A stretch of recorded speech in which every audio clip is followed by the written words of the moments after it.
Okay, this is transition planning for adults. So basically, now that our students are about ready to graduate from high school, should they be 18 or 21 or almost 22? Um, what now? So first of all, I want you to think back to a time in your life when you went through a transitional period. Many of you are in one right now. Um, some of you are EAs or paraprofessionals getting ready to teach your first set of classes as the classroom teacher. Um, Others of you are getting ready to graduate with a bachelor's degree, and yet others of you are getting ready to graduate with a master's degree. So, what was your goal of transition? So, you have to have a goal here, okay? Um, so, when you think about transitions, what's your goal? And what types of things did you do to accomplish this goal? So, for some of you, again, you have finished a certificate, so now you have a license to teach. Others of you, your goal was to complete your bachelor's or your master's. What'd you do to do that? Who helped you during your transitional period? So are you still in a transitional period and you're still getting used to what's going on? Um, so did you have certain tasks that had to be completed in a time frame? Now, we all know if you were going to school here, you definitely did. Um, so, sorry, I'm in my office and I'm kind of banging around a little. So, we're going to talk about Kara, all right? And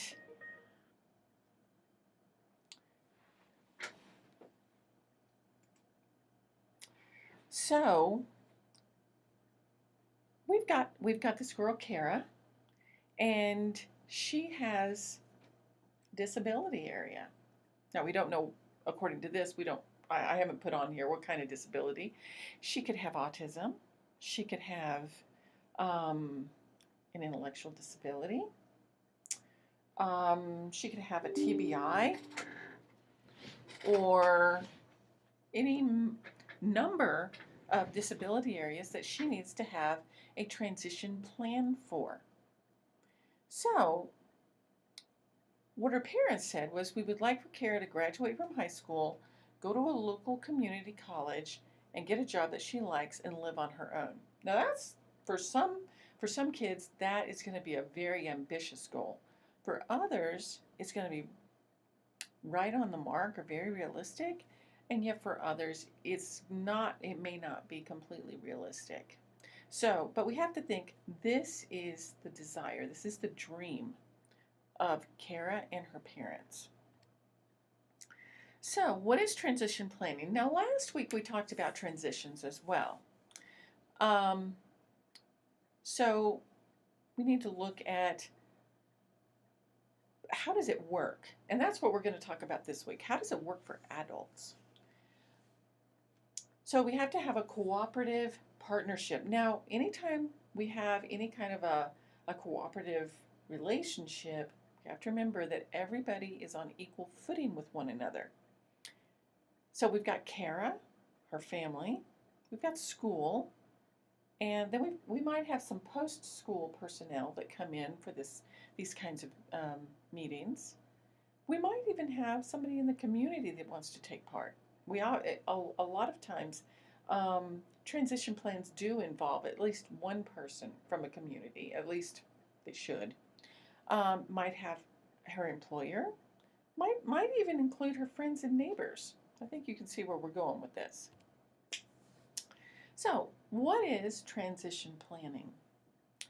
It's planning that's going to allow Kara or someone like her to be able to choose where she wants to live. What kind of place does she want to live in? To find a career that is right for her. And to develop more independent and community living skills. This means that if she doesn't already know how to cook, then that's one of the tasks. We have to teach her how to cook. in her living arrangement, most likely. We give her some independent living skills. We also teach her how to manage in the community. So that may mean that we want to teach her how to use the bus system so that she can go places that she wants to go. Um, how to access different activities, how to access the community center in her neighborhood. And so we want to make sure that she has enough of a post secondary education that she's able to move from the school world to the adult world. And so, what does it mean that we have to do? It means that we have to think past high school goals. And we have to think about where Kara is right now and where she wants to be.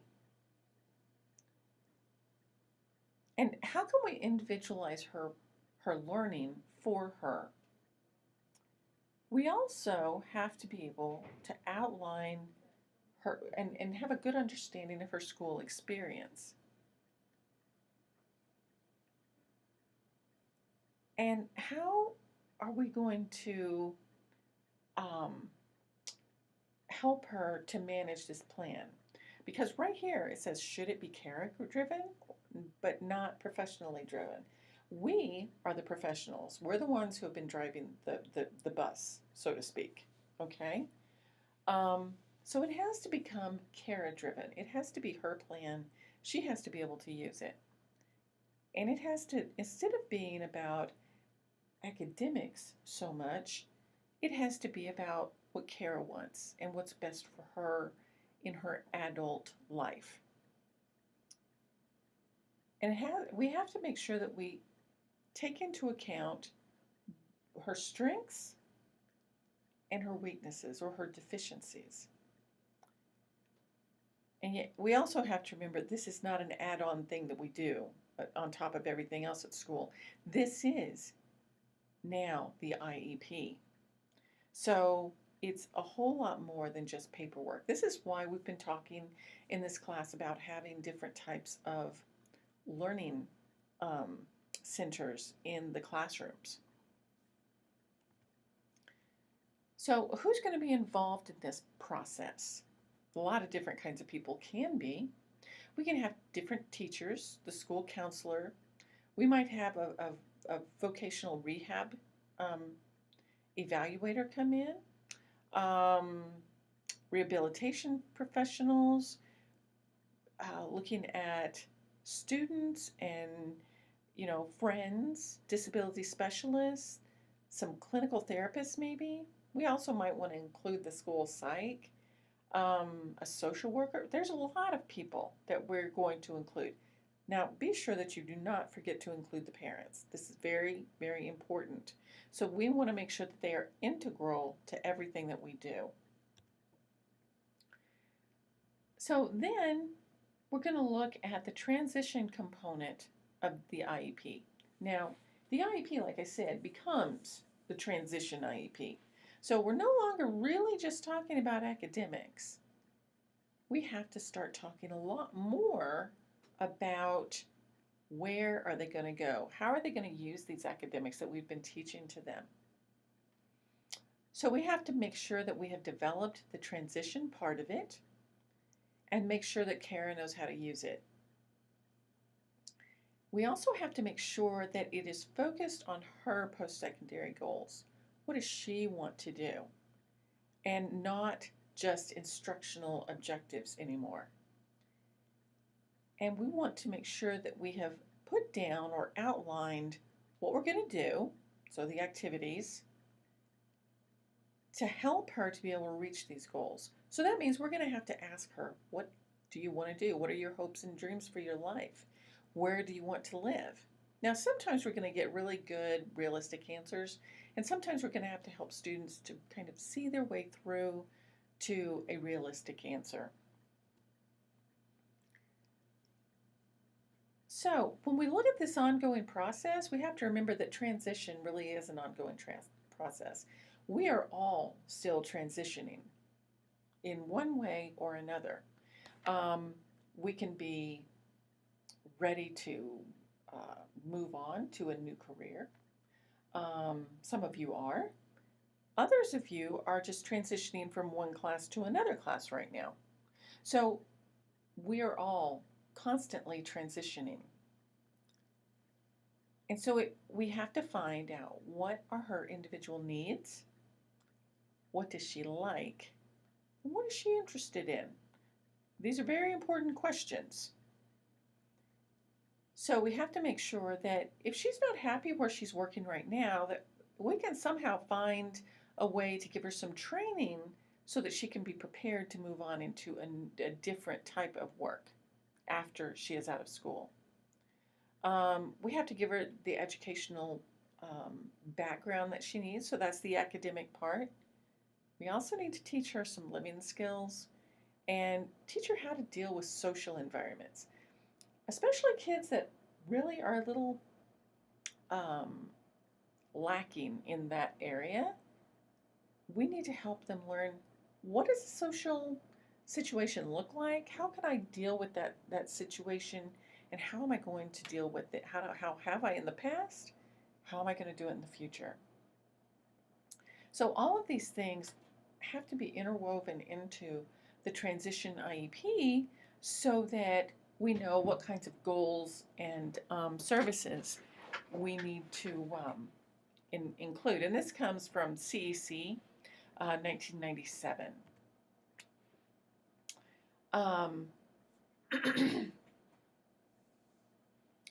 So then some questions that we have for the assessment process. One of the things, and I got this from the Colorado Department of, well, it's like our rehabilitation services. And so, first of all, one of the first questions we want to ask is, where is she right now? Where is she going? And how are we going to get her there?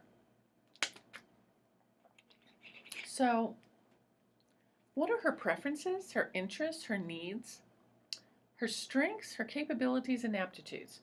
We usually put these in like a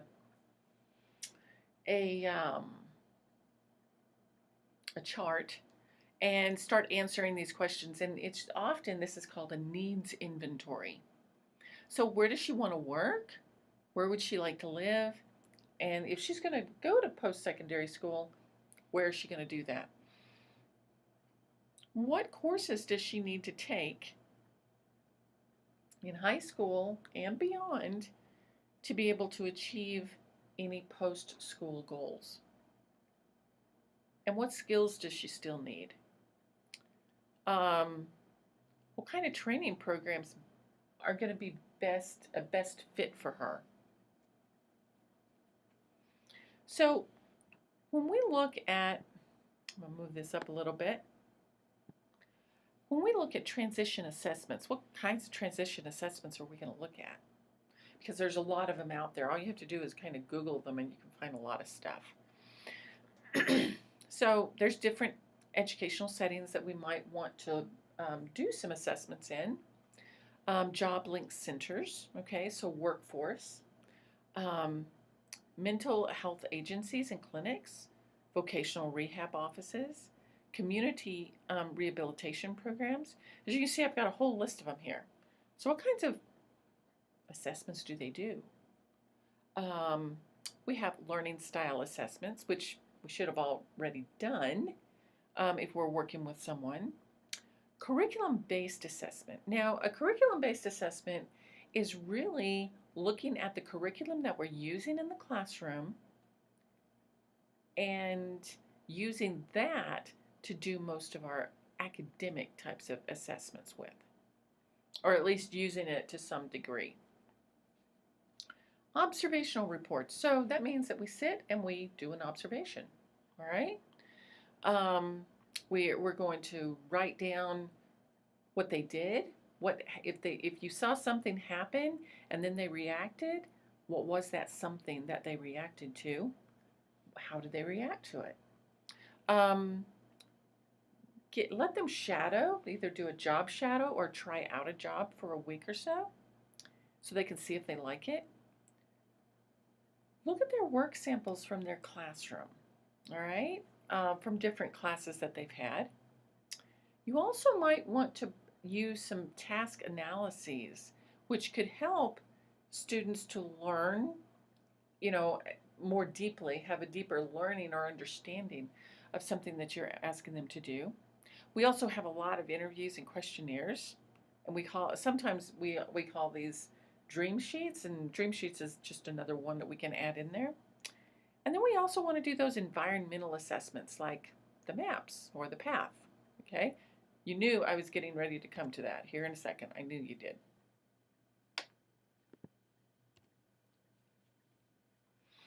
Okay, so some other considerations. Again, we have our learning style inventories, any adaptive behavior scales. This is specifically for students on the spectrum, the autism spectrum, or students with really severe types of disabilities like an intellectual disability. And we also want to look at different quality of life scales. You can find these if you Google them. And, looking at self-determination inventories. So how well do I think I'm going to be able to get the homework done when I take this class after high school? Do I know how to manage in social situations? There are actually inventories that can help us figure this out. Looking at personality scales. And that's not the same thing as a social inventory, okay? A personality scale is like the Rorschach, okay? It helps school psychs and other clinicians to be able to pinpoint if a student has a particular type of disability area. For example, we use it a lot with anxiety and depression. We use it with schizophrenia, autism, because they tend to give certain types of answers, okay? And it's a fun test to give. It's a bear to score, but it's usually one that people are kind of intrigued by, and so they're more likely, if you're having difficulty, if we're having difficulty getting them to sit down for one of these personality measures, often a Rorschach will pique their interest and we'll be able to get through it, especially if they have very, very low threshold for frustration or boredom. Let's see, interviews and questionnaires, some observational reports. So we want to think about what are some post-secondary goals. These are things that happen after she has finished high school. So any kind of a goal that is going to happen after high school. So I want to go to the community college and learn to fill in the blank, okay? She might want to be a cosmetologist. She might want to, hone her skills with things like typing. There are a lot of things, and none of them, not all of them, are the things we often think about. So she might be really good at drawing. So we might want to look in the art areas and see what kinds of skills that she has. So, but things that that are going to occur when she is no longer eligible for state and federal services such as an IEP, okay? So our IEP has to be written for employment, post-secondary education, and any kind of training that she's going to need, as well as independent living. So we're not talking about an easy task here. A lot of times, most of the transition IEPs I've always seen are very, very simplistic, but they really should not be. We also have to have measurable goals. So Kara will be able to type at 125 words per minute by the time she finishes her second typing course. Okay? Or Kara will be able to draw in 3D at the end of her, by the time she is finished with her program. Okay? So we have to have some very specific measurable goals. Okay? And by measurable, it means we have to be able to see the product. Okay? So it's not just a process anymore, or, Kara will learn, or that's not very, we really don't know if she learned something or not. But when she produces something, that is observable. And we really shouldn't be leaving any gaps in her IEP. So it needs to be very, very thorough. And it should be, again, based on what we call PINs: preferences, interests, needs, and strengths. So we also want to have behavioral actions that can be observed and measured. Okay? So Kara will be at work in a timely fashion. Okay? Timely, we want to be able to define, okay, as being on time. So we can't say timely fashion. We were going to say Kara will arrive at work on time 5 days out of 5 days. Okay? So that's a behavior that we can observe, or that somebody can observe. We also want to identify what's going to occur so that we know that we have had program accomplishment. That's your measurement piece. And we want to be able to say when that goal is going to be completed or accomplished. So by the end of the school year, or by the time she graduates. And so we want to be able to also say, what kinds of progress we're going to be making. So with 80% accuracy, sometimes we want to have 100% accuracy, especially if it's a safety issue. Okay? And sometimes we want to say we're going to have multiple evaluators. So, who's responsible area of the IEP, we're going to put in all the different types of people that are going to be working on this. So then we're going to look at what kinds of goal questions are we going to be asking her. Where are you going to work? How are you going to engage in different types of activities? Things that are going to make you happy? Where and how are you going to continue to learn? I ask you guys this a lot as well. How are you going to keep reading articles? How are you going to keep, understanding exactly what needs to happen? How are you going to learn more about teaching after you have graduated? Where are you going to live? And what kind of support are you going to have? We also want to make sure that we ask, how is she going to get adult services? So the ADA services, we get those from social workers, so that's when we want to make sure that we have social worker staff on this IEP. Even if they aren't giving her any services right now, they can be of a great, huge help in helping us to make sure that she gets the appropriate services after high school. And again, that's when we ask about community activities, leisure and recreation. Does she know how to use the community center? How is she going to get around? What is she going to do for transportation? How is she going to meet her health and medical needs? What kind of financial support is she going to need? What is she going to have available? And so who is going to be helping her with that? So when we look at post-secondary goals, we want to make sure that we've that we can measure the extent to which she has been able to achieve what she has set out to do. Okay, so we're going to be looking at results-oriented terms like she is enrolled in, work. We're going to use words like live independently.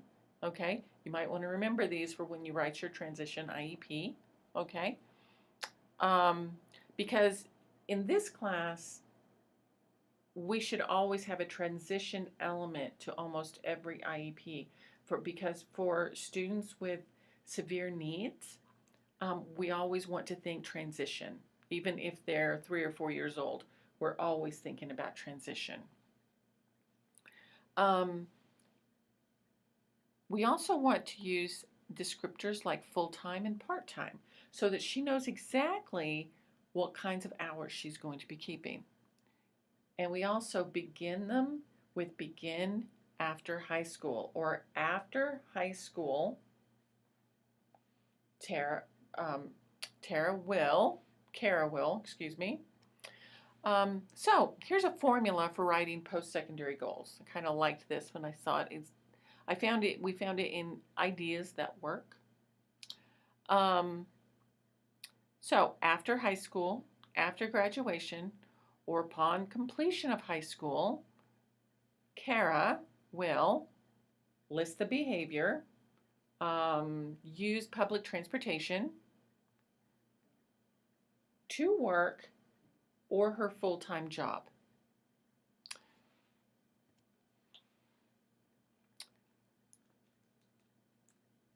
So when she's a freshman, we might want to write it in as Kara will work full-time in a job where she can help others. Kara will work full-time at a local agency or business in an area related to human services. And as you can see, this kind of goes through and it helps her to start developing some ideas about what life after high school is really going to be like. So if she goes to a community college, we might write a goal like Kara will obtain an AA degree in early childhood at the local community college within 3 years of graduation. Now, if Kara has an intellectual disability, we need to take this into consideration. So not everyone, when they go to the community college, we have to remember, not everyone is looking for an academic degree. Some of our students at the community college and in training situations, they're looking to learn how to do things that are going to make them happy. So following graduation from high school, Kara will participate in volunteer work at 2 community nonprofit agencies 1 or 2 times a week. And so we want to make sure that we know exactly what it is that Kara and her parents are looking for. And I have a couple more here about living at home, moving into an apartment, maintaining a vehicle. Now, a lot of times people think, oh, well, they have an intellectual disability, they can't drive a car. My cousin would really disagree with you, okay? What about going to baseball games? Think about it. That's what the car is for, mainly for my cousin. He has an intellectual disability, and he loves baseball, and he loves going to baseball games. He lives in a city where they have a major MLB team, and he absolutely adores them. And so he loves going to their games as often as he can. And so that was one of the things that they wrote into his goals when he was in high school, was that how he was going to manage to be able to get to his baseball games. And what kind of a job was he going to have? So he is a hospital orderly, and he's worked at the same hospital for probably the last 30 years at least. And so he drives back and forth to work. He just lives just not far from where he works. And when he's ready to go to a baseball game, he doesn't live too very far from the town where the baseball team is located. So we want to make sure that we have connections in the IEP to post post-secondary life. So we want to have at least one annual goal that's going to help our student make progress towards a post-secondary goal. And this is as early as, now the law says 16, okay? Federal law says 16. So if you guys are taking your content exam, read that question very carefully, because it may be stated in such a way that it says something like, according to federal law, transition must begin at age, and it will give you 12, 14, 16, 18, most likely. The answer, the correct answer to that question is 16, because that's what the federal law says. However, I don't think there's any states that don't state someplace in the law, in their state law, that it should begin at age 14. But can we start transition before age 14? I would hope so.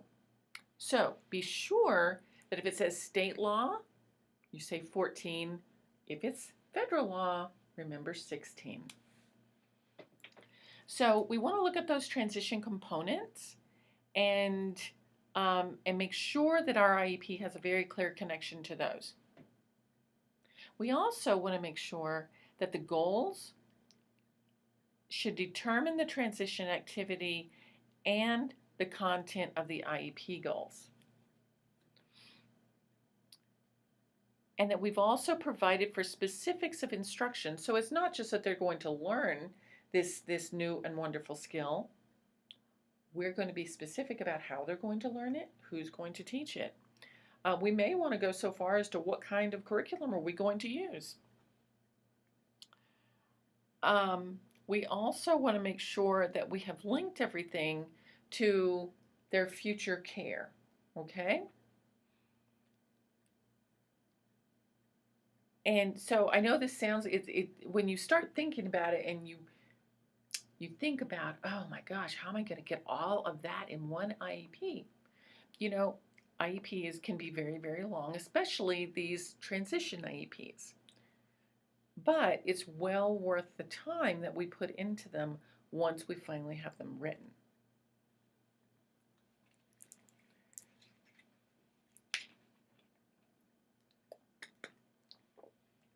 So we want to think about what skills and knowledge must Kara attain this year that is going to help her to achieve her post-secondary goals. So if she's a freshman in high school or in 8th grade or 6th grade, what do we have to make sure that she learns? Well, we want to probably make sure if she's in 6th grade that she is in inclusion math, if possible, or at least a good pull-out class. We also want to make sure that she understands how to go shopping. Okay, now that may mean that we're putting her into that inclusion math class, or it could mean that her math class, that we make sure that they are teaching fractions or using the calculator to do fractions and decimals. We also want to make sure that she knows how to read and write well enough to complete applications and to do the best job that she can. Now, we realize that a lot of our students with disabilities, especially severe or significant disability areas, that they're going to have some difficulties with those reading skills. So what can we do? One thing that we can do is we can have everything read to them. We can have them kind of put on tape. You know, so there are some other kinds of little things that we can do to help them to always know what is going on with what they see on the screen. What kinds of IEP goals are going to support? At least all of your goals should have a connection to one or more of these post-secondary goals. And then as you go through it, look at it. If you have a goal, do we have an objective that is supported by an IEP goal? So we will look at those IEP academic goals, and then we look at those transitionary goals. And do we have them covered? How are we going to, do our goals increase skills or enhance any kind of access to the public? And how are we going to know when she is accomplishing these goals? So that's the assessment part. Okay, so formula for writing transition-related IEP goals. I have to move my little picture because we can't see it. Okay, there we go. Okay, so we have given the condition or the teaching strategies or direct instruction, Kara will, and then we have to list the behavior, okay. She will draw, and then, or draw a picture, or she will paint the picture 3 out of 4 times, modeling how she's going to do this with accuracy by, and give a date, okay? A date or a time frame. So we want to make sure that we have IEP goals, so we're using IEP related type goals to write these transition goals, okay? So we also want to make sure that we are thinking of Kara when we're writing these. Not just what we think we can do in the schools, but what does she actually need? What factors are going to influence her future as an adult? We want to always make sure that we list at least one dream and one nightmare for Kara, because there are all kinds of nightmares out there that kids don't always want to talk about, but if we plan for it, it doesn't have to be a nightmare. What non-academic skills will Kara need to be able to achieve so that she can have the dream and avoid the nightmare? What kinds of activities is she going to have to participate in so that she will be able to achieve her post-secondary goals? How are we going to develop those skills and knowledge so that she can again attain her post-secondary goals? Does she need more vocational training? That's something that we want to think about. So when we're looking at transitional activities, we're going to outline the steps that we need to do to achieve those goals. We need to make sure that they're dynamic or changeable and they move along with the times, and they're also observable.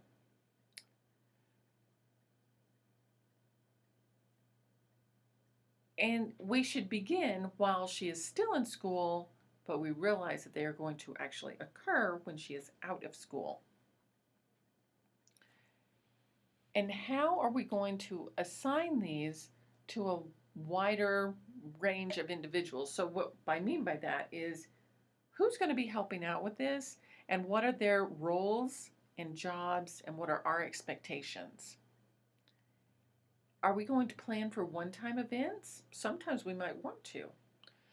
For example, is Kara ever going to go to a concert? I would hope so. Is she going to get to go out to dinner? Now those might be recurring activities, but probably not every night of the week, okay? And we also want to make sure that we have a way of making sure that services can be delivered to her in a way where they are involved in activities, but also, maybe to help them become involved in activities. So we want to also, again, we want to have a link between what they're learning in school right now and how we're going to use that down the road. We're going to have to be able to practice that. And that's where that in vivo modeling comes in at. And so we want to make sure that the goals that we're teaching to Kara, that she's going to actually be able to learn them and use them. Okay, so we've got some transitional activities for her. Math skills and reading, maybe college entrance exams if she's high functioning. Completing a career interest inventory. I think all of us should do that. Complete a self-determination inventory so we know what we're doing and how we're going to get there. We might want to visit the community college. That could be a really, really nice activity for some of our middle schoolers and high schoolers to do. Job shadowing experiences. Learning how to take the bus, okay, going to the bank. Going to a job site to look at training activities. Having an after-school work experience. And looking at different types of vocational rehabilitation. So having the vocational rehab coach come and talk to us in our classrooms. And maybe participating in an on-campus job experience. So some post-secondary goals are: what are we going to be doing after high school? How is our student going to get there? And who is going to help them get there?